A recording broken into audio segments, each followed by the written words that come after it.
കുറേ നാളായി നമ്മുടെ KPCC അധ്യക്ഷൻ കെ സുധാകരന് നേരെ പലരും കൊമ്പ് കോർത്ത് രംഗത്ത് വരാൻ തുടങ്ങിയിട്ട് ഇതിനി ഇങ്ങനെ മുമ്പോട്ട് പോയി കഴിഞ്ഞാൽ അത് അനുവദിച്ചു കൊടുക്കില്ല എന്ന് പറഞ്ഞുകൊണ്ട് ഈഴവരുടെ മുഴുവൻ സംരക്ഷകനായ സുധാകരൻ്റെയും കൂടെ സംരക്ഷകനായ ഇവിടെ വെള്ളാപ്പള്ളി രംഗത്തിറങ്ങിയിരിക്കുകയാണ്. വെള്ളാപ്പള്ളി ഇറങ്ങിക്കഴിഞ്ഞാൽ കാര്യങ്ങളൊക്കെ അങ്ങ് മാറും. എപ്പോഴും കേരള രാഷ്ട്രീയത്തിൽ വലിയ നിർണായക സ്ഥാനമുള്ളവരാണ് വെള്ളാപ്പള്ളി നടേശനും നമ്മുടെ പെരുന്നയിലെ പോപ്പായ സുകുമാരൻ നായരും. അത് സുകുമാരൻ നായർ മാറി ഇനി വേറൊരു നായർ വന്നാലും ഒക്കെ തന്നെ അവർക്ക് വലിയ സ്ഥാനമായിരിക്കും ഉള്ളത്. വെള്ളാപ്പള്ളിയുടെ സ്ഥാനം എന്ന് പറയുന്ന ഒരു പ്രത്യേക സ്ഥാനം തന്നെയാണ്. പിണറായി വിജയനോടൊപ്പം തന്നെ ഒട്ടി നിൽക്കുകയും ചെയ്യും. എന്നാൽ കോൺഗ്രസ്സിൽ ഈ സമുദായത്തിൻ്റേതായ പിൻബലം ഇല്ലാതെ വരുമ്പോൾ അതിലും കയറി ഇടപെടും. നമുക്കറിയാം സുധാകരനെ എന്തിനു വേണ്ടിയാണ് നീക്കുന്നത്. സുധാകരനെ നീക്കിയിട്ട് ഏതെങ്കിലും ക്രൈസ്തവ സഭയിൽ പിൻബലമുള്ള ഏതെങ്കിലും ഒരാളെ കൊണ്ടുവന്ന് KPCC പ്രസിഡൻ്റ് ആക്കുക. ആൻ്റണിയുടെയും സണ്ണി ജോസഫിൻ്റെയൊക്കെ പേര് പറയുന്നുണ്ട്.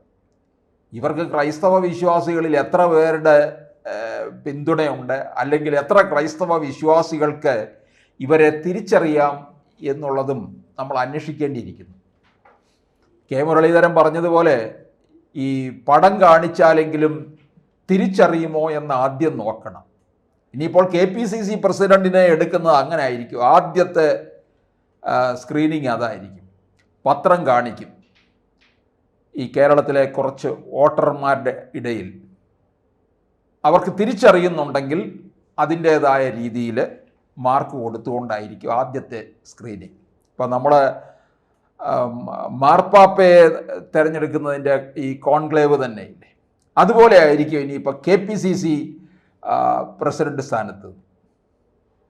അപ്പോൾ അവിടെ നമ്മുടെ തിരുവനന്തപുരത്ത് ഇന്ദിരാഭവനിൽ നിന്ന് ചിലപ്പോൾ ആദ്യം കറുത്ത പുക വരും, പിന്നെ വെളുത്ത പുക. അപ്പോൾ ഇത് എങ്ങനെയായിരിക്കും എന്നുള്ളത് നമുക്കിനിയിപ്പം അറിയേണ്ട കാര്യമാണ്.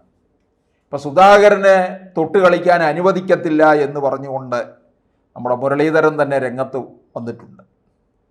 വെള്ളാപ്പള്ളി പറയുന്നത് ഈ തെക്കന്മാരാണ് ഈ സുധാകരനെ തൊടാൻ ധൈര്യപ്പെട്ട് വന്നിരിക്കുന്നത്. അത് ശരിയാണ്. തെക്കനും വടക്കനും എന്നുള്ളൊരു വ്യത്യാസം പലപ്പോഴും ഉണ്ട്. വടക്കന്മാർക്ക് ഇത്തിരി തൻ്റെ ഇടവും ആർജവവും ഒക്കെ ഉണ്ട്, അതുപോലെ തന്നെ നല്ല സ്നേഹവുമുണ്ട്. തെക്കന്മാർ ചതിയന്മാരെന്നാണ് പറയുന്നത് പൊതുവെ. അതുകൊണ്ടാണ് വെള്ളാപ്പള്ളി ഇപ്പം അങ്ങനെ തന്നെ എടുത്തിരിക്കുന്നത്. അതായത് സുധാകരനെ മാറ്റണമെന്ന് ഘോഷിച്ച് ആവശ്യപ്പെടുന്നവർ ഇത്തരത്തിലുള്ള ചതിയന്മാരാണ് എന്ന് പറയുകയാണ്. ഈ തെക്കന്മാരായിട്ട് വന്നിരിക്കുന്നത് ഇപ്പം നമുക്കിപ്പം വന്നിരിക്കുന്നവരെ എല്ലാം തന്നെ അങ്ങോട്ട് വിശ്വാസത്തിലെടുത്തുകൊണ്ട് മുമ്പോട്ട് പോയാലും അത് ഇനി ആര് വന്നാൽ തന്നെയും കോൺഗ്രസ്സിനകത്ത് ആരെയും അംഗീകരിച്ചു കൊടുക്കാൻ തയ്യാറാകത്തില്ല. എത്ര കൊലകൊമ്പന്മാരെ കൊണ്ടുവന്നാലും അതൊന്നും അംഗീകരിക്കാനായിട്ട് തയ്യാറാകത്തില്ല. അതാണ് കോൺഗ്രസിൻ്റെ ഒരു ചരിത്രം എന്ന് പറയുന്നത്. കോൺഗ്രസ് എതിർ ചേരി ഉണ്ടാക്കും ഉടൻ തന്നെ. ഇപ്പം സുധാകരൻ കണ്ണൂരിൽ നിന്ന് വണ്ടി കയറിയ നാൾ മുതൽ തുടങ്ങിയതാണ് ഈ കുശുകുശുപ്പും കുന്നായ്മയും പാരവെപ്പും തുടങ്ങിയതാണ്. ഇപ്പോൾ അതിൻ്റെ ക്ലൈമാക്സിലെത്തിയിരിക്കുന്നു എന്നർത്ഥം. അതല്പം അനാരോഗ്യ പ്രശ്നങ്ങൾ കൂടി ആയി കഴിഞ്ഞപ്പോൾ അതിലോട്ടായി ശ്രദ്ധ മുഴുവൻ. KPCC അല്ലല്ലോ ഒരാളുടെ ആരോഗ്യമുണ്ടോ അനാരോഗ്യമാണോ എന്ന് തീർച്ചപ്പെടുത്തുന്നത്, അതോ ഹൈക്കമാൻഡാണോ ആരോഗ്യമോ അനാരോഗ്യമോ ഒക്കെ തീർച്ചപ്പെടുത്തുന്നത്? അത്ര പ്രഗത്ഭ ഡോക്ടർമാരൊന്നും അതിനകത്തില്ലല്ലോ. അതോ KPCCയിൽ പ്രത്യേക ആശുപത്രി വിങ്ങും പ്രവർത്തിക്കുന്നുണ്ടോ ഡോക്ടർമാരുടേത്? ഒരു തെരഞ്ഞെടുപ്പൊക്കെ അടുത്ത് വന്നിരിക്കുന്ന ഘട്ടത്തിൽ ഇവരിത് മാറ്റുന്നത് ആ പാർട്ടിക്ക് ഉചിതമല്ല എന്ന് നന്നായിട്ടറിയാം. എന്തായാലും ലീഗ് ഒന്നും ഇതിനകത്ത് ഇതുവരെ ഇടപെട്ടിട്ടില്ല. ലീഗ് പക്ഷേ രഹസ്യമായി കാര്യങ്ങളെല്ലാം കോൺഗ്രസ് ഹൈക്കമാൻഡിനെ ധരിപ്പിക്കുന്നുണ്ട്. കൃത്യമായിട്ട് ലീഗ് ധരിപ്പിക്കുന്ന കാര്യങ്ങളൊക്കെ ഹൈക്കമാൻഡ് കേൾക്കുകയും ചെയ്യും, അത് അംഗീകരിക്കുകയും ചെയ്യും. അതിൻ്റെ അടിസ്ഥാനത്തിൽ കോൺഗ്രസിനെ തിരുത്താൻ വരെ തയ്യാറെടുക്കും. ഇടയ്ക്ക് ഇവർ മുഖ്യമന്ത്രിയാകാൻ വേണ്ടി എല്ലാവരും കൂടെ വേഷം കെട്ടി ഇറങ്ങിയല്ലോ, കുപ്പായം തയ്ച്ചിട്ടുണ്ട്. ചെന്നിത്തല നായരും തരൂർ നായരും സതീശനും പിന്നെ KC വേണുഗോപാലും പിന്നെ എല്ലാവരും ആർക്ക് വേണമെങ്കിലും ആകാം. അതാണ് കോൺഗ്രസ്. അങ്ങനെ എല്ലാവരും കൂടി ഇറങ്ങി ഒരു മത്സരം തന്നെ തുടങ്ങി കഴിഞ്ഞപ്പോഴാണ് ലീഗ് ഇത് ഹൈക്കമാൻഡിനെ അറിയിച്ചത്. ഹൈക്കമാൻഡ് തന്നെ എല്ലാവരെയും വിളിച്ചു, എല്ലാ പുങ്കവന്മാരെയും ഡൽഹിയിലോട്ട് എടുപ്പിച്ചു. അങ്ങനെ അവിടെ വെച്ച് കാര്യങ്ങളെല്ലാം പറഞ്ഞ് മനസ്സിലാക്കി ഇങ്ങോട്ട് വിട്ടു. ഒടുവിൽ എന്താ, അതിനെക്കുറിച്ചുള്ള വർത്തമാനമെല്ലാം ഒന്ന് തൽക്കാലം ഒന്ന് അടങ്ങി. അത് കഴിഞ്ഞപ്പോഴാണ് ഈ KPCC അധ്യക്ഷ സ്ഥാനത്തേക്കുള്ള കോലാഹലം തുടങ്ങിയിരിക്കുന്നത്. എന്തായാലും അടുത്ത 2026 ഇവർക്ക് കിട്ടേണ്ട ഒരു അവസരം, അവർക്ക് കിട്ടേണ്ട അവസരമൊന്നും അങ്ങനെ ഉറപ്പിച്ചു പറയാൻ പറ്റത്തില്ല. കാരണം BJP ഇവിടെ മുമ്പോട്ട് എടുക്കുന്ന ഒരു സ്പേസ് ഇവർക്കങ്ങനെ നിസ്സാരമായിട്ടൊന്നും കളയാൻ പറ്റത്തില്ല. BJP ഒരു വലിയ മുന്നേറ്റം കുറിക്കുകയാണ്. രാജീവ് ചന്ദ്രശേഖറാണ് കേരളത്തിൽ നേതൃത്വം കൊടുക്കുന്നത്. അതിവർക്ക് കാണാൻ കഴിയുന്നില്ല. രാജീവ് ചന്ദ്രശേഖർ വളരെ കണക്ക് കൂട്ടി തന്നെ 2026 തെരഞ്ഞെടുപ്പ് മുന്നിൽ കണ്ടുകൊണ്ടുള്ള പ്രവർത്തനമാണ് നടത്തുന്നത്.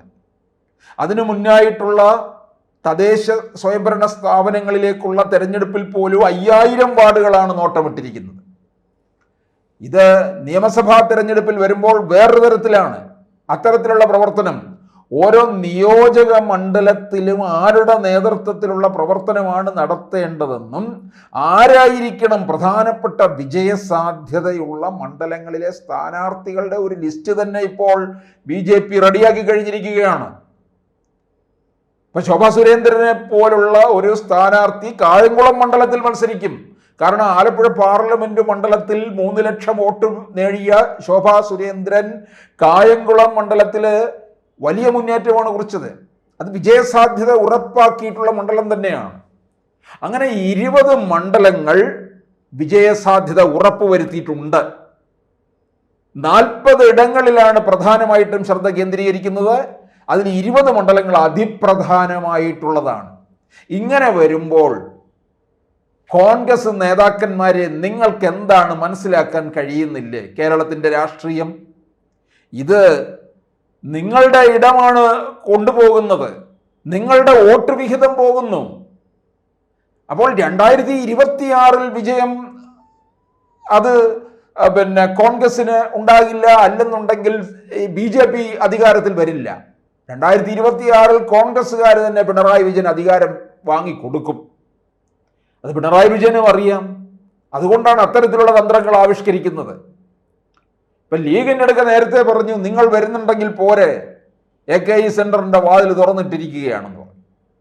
പക്ഷേ നിങ്ങൾ ജമാഅത്തെ ഇസ്ലാമിയും SDPIയും ഇവരുമായിട്ടുള്ള ബന്ധങ്ങളെല്ലാം വിച്ഛേദിച്ചിട്ട് വേണം ഇങ്ങോട്ട് വരാൻ.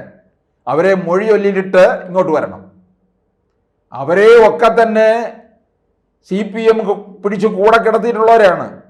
എന്നിട്ടിപ്പോൾ അവരെ മൊഴിയൊല്ലി വരിക എന്നൊക്കെ പറഞ്ഞിരിക്കുകയാണ്. അപ്പോൾ എന്തായാലും കോൺഗ്രസ്സുകാർ തന്നെ അങ്ങോട്ട് ഇവർക്ക് സൗകര്യം ഉണ്ടാക്കി കൊടുക്കുകയാണ് CPM. എന്തായാലും സുധാകരനെ മാറ്റുന്നത് ഈ അവസാന ഘട്ടത്തിൽ അത് കോൺഗ്രസിൻ്റെ നാശത്തിന് തന്നെ കാരണമായിരിക്കും. ഇപ്പോൾ വെള്ളാപ്പള്ളി ഇറങ്ങിയിരിക്കുകയാണ്. വെള്ളാപ്പള്ളിയുടെ ഓപ്പറേഷൻ ആരംഭിച്ചു കഴിഞ്ഞിട്ടുണ്ട് എന്നർത്ഥം. തെക്കൻ മാർക്കിട്ട് തന്നെയാണ് ആദ്യത്തെ പണിയും വരുന്നത്.